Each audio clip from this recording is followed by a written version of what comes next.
Hello again, everybody. Welcome to another edition of Wheel of Albums, along with my brother Adam and our friend Jack. I'm Justin. What we do here on Wheel of Albums is we spin a wheel of the 1001 albums you must hear before you die. Then we listen to that album for a few times during the week. We get back to you, get a warm beverage for this week, and then we let you know what it is we think you must listen to before you die. This week, I spun the wheel, and a best value CD. Oh, this is a real value for whatever you get it.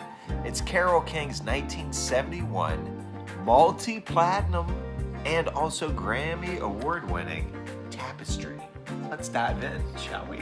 This week, the Wheel Gods gave us Tapestry by Carole King, and I just happened to be listening to Joni Mitchell's Blue at the time of the spin where we found out Tapestry was going to be listened to. I gave it a 24-hour challenge, Blue versus Tapestry, and Tapestry won pretty easily over Blue. So that made me kind of excited to dive into this album again. It's been a minute since I've listened to it. How about you guys? Did you feel good about Carole's Tapestry? I did feel good about her Tapestry, Adam. Yeah, this is an album I didn't really particularly grow up with. I know a lot of people my age did, particularly because their parents had it growing up. I picked up my own copy sometime along the line because, as I showed you, was a best value CD, and it's acclaimed. It's on a whole bunch of lists of the best albums of all time. But yeah, I pulled out the old copy like I showed you there and went back in and listened to this with a positive outlook. Jack, how about you? I wonder if Adam could ask me what I thought about Tapestry. Tell me this, Jack. I recognize this album as the slowly sorting through. I've seen this cover more than a few times. I know Carole King's hits. I know she is a well-known songwriter as well as a singer-songwriter. High expectations that I was going to enjoy this spin on the Wheel of Albums. Carole King and her husband from the 60s, Gary Coffin, they were a songwriting team who worked at the Brill Building in New York City and had a tremendous catalog. Brilliant songwriting team. Pleasant Valley Sunday is probably my favorite Monkees song, written by King and Coffin.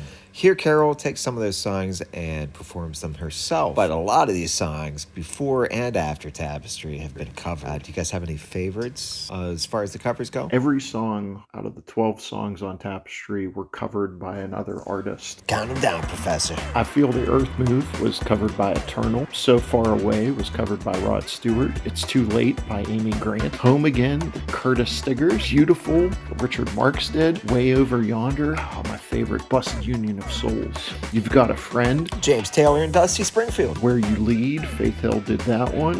Will You Love Me Tomorrow, the Bee Gees did that. The Manhattan Transfer did Smackwater Jack. Jack, did you like Smackwater Jack? All for One did Tapestry. And You Make Me Feel Like a Natural Woman, was written for Aretha Franklin. Many of these aren't available on Spotify, but you've inspired me, Adam. A link below with 12 Carole King cover songs for your enjoyment. I think for me, I'm going with the Carole King versions every single time, except for maybe Aretha Franklin. I Feel the Earth Move, So Far Away, It's Too Late, Boom, Boom, Boom. Very familiar. Home Again, don't really remember ever hearing it. Beautiful, I remember. Way Over Yonder, I don't know that I've ever heard that before. Then you flip it over, and You've Got a Friend. There are big-time, well-known tunes on this album. And I am more familiar with the other artists that interpreted these than Miss King's. And I prefer, the Will You Love Me Tomorrow is probably better by that Shirelle's version. And You Make Me Feel Like a Natural Woman, it's hard to compete with Aretha Franklin's vocals. I will add in real quick. Carole King's version of You Make Me Feel Like a Natural Woman, its own beast. I like the stripped down production with just a piano and her voice. Aretha's voice is tremendous and the song is for her. But the version on this album really fits in nicely. The best song for me on this album, as performed by Carole King, is I Feel the Earth Move. It's a party, and she's inviting you in. It just feels like she's at the center of this room, and you have to keep getting closer and closer to her to get to know her better. I found myself enjoying this album with a hot beverage. Some orange herbal tea was my go-to whenever I was listening to Tapestry. What'd you guys pick for your Tapestry companion as far as a hot beverage goes? Sitting on my couch during a cool, crisp fall day. Sitting on the couch wearing a fantastic looking cable knit sweater, just looking out at the leaves falling, thinking about past loves and friends, taking it all in while sipping on a beautiful, hot, crisp, tasty apple cider. So, of course, I'm going to be sitting on a White window chair, or a window seat, rather, much like Carole's sitting on. I don't like cats, so we're going to go ahead and have Presley with me. But I'll be near a window. I'll be looking out because I'm longing for something. I've missed something. I have a craving for something that's outside.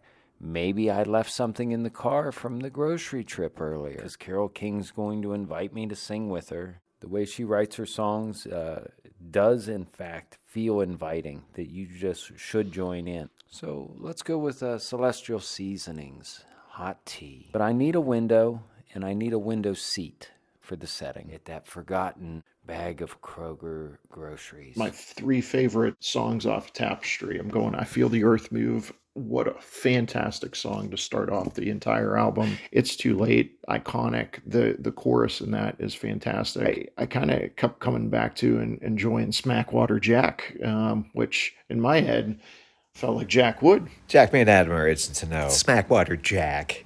Has anyone ever called you that, or would you consider that to be a future nickname? Jack, did you like Smackwater Jack? Whoa, put that shotgun away, okay? I'll listen to it one way or another. Just tell me, do you like Smackwater Jack or not? And tell me this, is the song about you? Or tell me this, Jack. Tell me this, Jack. Have you ever been called Smackwater Jack, Jack? This is just crazy talk coming at you from Smackwater Jack. I've never heard that phrase before. I've never even heard of that song before. You can't talk to a man with a shotgun in his hand. And then I thought, well, let's see if it can become a useful throwaway line or a joke or something. I can't apply it. It sounds like she was experimenting with something. Somebody had a boogie-woogie type of feel going that night, and she said, let's put this down on the old recording system. When she collaborated with people, she was able to bring the best out of them and take herself in a different direction. Smackwater Jack wasn't the best path taken. I like to think of Carole King as like the Mary Tyler Moore of the singer-songwriter era, where she picks up and moves from New York City. It's inspired to write on the California coast out there and meets people like Joni Mitchell and James Taylor, Carly Simon. That feeling, not just a women's liberation, but that feeling of a young person getting out on their own and learning how to do stuff on their own. This was definitely one of the birthplaces for the 70s, which is the decade of singer-songwriters when you go back and look at it. How'd you guys feel about that as far as her going to Laurel Canyon and meeting up with James Taylor? That guy he felt like he was everywhere in the early 70s. Carole King, Joni Mitchell, Carly Simon. What do they have in common other than being wonderfully talented singer-songwriters? It's James Taylor. Carole King, Joni Mitchell, and Carly Simon. I gotta go Carole all the way. I think Joni's a bit too folky and sentimental for my taste. Carly, I think I'd be afraid she would stab me in the back. But Carole feels like the girl next door that you want to build a relationship. James Taylor is the first person that ever had her perform live in front of an audience. James Taylor, look at him getting around town. Versus Stephen Stills. James Taylor seems a little sneakier. Stephen Stills really just put it out there. Hello, ladies. I'm gonna love you up. I'm Steve Stills. It's James Taylor. You're just a little slicker. And then his 1976 album, In the Pocket. He's still probably a tomcat. What should I be sitting in? That couch doesn't have a back. Okay, well, we take a look at the final ratings for Tapestry. I scored it the highest at a 7.84, Adam with a 7.41, and Jack scored it in the 5 range, which Adam says, Jack, that's pretty good for you. Final rating of 6.91. Our top 3 songs, I Feel the Earth Move, It's Too Late, and So Far Away. The title song Tapestry was our least favorite. All right, Jack, this album is on the 1001 Albums You Must Hear Before You Die list. Do you think it is a must listen to before you die? This record's crawling with hits. This record's letting you know that the author can write in other people's voices if need be. that she can sing beautifully herself. She has no boundaries on her. And I say yes, singer-songwriter Carole King, Tapestry is an album that you must hear before you die. You cannot wait until it's too late, baby. Oh, I see what you did there, Jack. That was good. Besides, the only thing I'd say with this album that I don't like is the track listing. I think they could have maybe rearranged it different. That's just nitpicking. These are 12 great songs all around. And yes, you must listen to it before you die. She hit lightning with this album with Tapestry. And you can hear her seeds planted for future generation singers, especially in the 2000s. People like, you hear like a Vanessa Carlton, 1,000 Miles song, or Taylor Swift or Olivia Rodrigo, and giving a voice to women's music. The female singer-songwriter is something that can't be understated. And I really love this album. It's really good. Adam, give us the trifecta, buddy. Listen, where Carole leads on Tapestry, you must follow. Whether you're wearing a bra or not, it is an absolute must. And you must listen to Tapestry before you die. All 12 tracks. Solid as you can get. Perfect female solo album. That's all I have to say about that. But what do you have to say about spinning the wheel for our next album? The wheel's been spun, and it looks like next week we're jumping on a bus and heading from the Laurel Canyon straight into the mosh pit with the boys from the metal band Anthrax and their 1987 album, Among the Living. Hey, if you enjoyed this, we appreciate it if you subscribe on YouTube and follow along on Spotify. New episodes each Monday. We only have 2 more to go, and then season 2 is done, and 2025 coming to an end soon. So, Justin, I'm well aware that you were probably inspired by Tapestry during your trail run this past week. Kind of want to know, what song was running through your head while you were doing the trail run?